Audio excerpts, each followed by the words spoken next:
Hi hello namaste welcome to Sakshi cinema. This is Likhitha. Mahesh Babu హీరోగా, రాజమౌళి డైరెక్షన్లో అంతర్జాతీయ స్థాయిలో రూపొందుతున్న సినిమా వారణాసి. ప్రియాంక చోప్రా, పృథ్వీరాజ్ సుకుమారన్ ఇతర పాత్రలో నటిస్తున్నారు.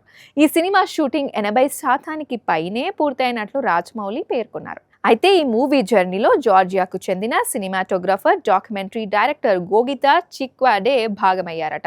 వారణాసి మేకింగ్ డాక్యుమెంటరీ ఆయన చిత్రీకరిస్తున్నారని టాక్. ఈ సినిమా షూటింగ్ ని అక్టోబర్ కల్లా పూర్తి చేయాలని రాజమౌళి టార్గెట్ గా పెట్టుకున్నారట.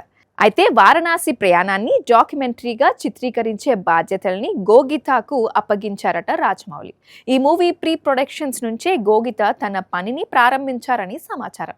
నటీనటుల rehearsals, scenes, workshops, locations, making, set works ఇలాంటివన్నీ ఈ డాక్యుమెంటరీలో ఉంటాయనే టాక్ ఫిలిం నగర్ సర్కిల్స్ లో వినిపిస్తోంది.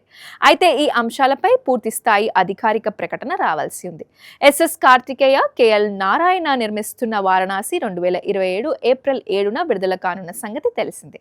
బాహుబలి విషయంలోనూ ఇలానే డాక్యుమెంటరీ తయారు చేసి విజయం సాధించారు. దానిని నెట్ఫ్లిక్స్ కు భారీ రేట్కు విక్రయించడం జరిగింది. ఇప్పుడు అదే విధంగా వారణాసి విషయంలోనూ పక్కాగా ప్లాన్ చేస్తున్నట్లు తెలుస్తోంది.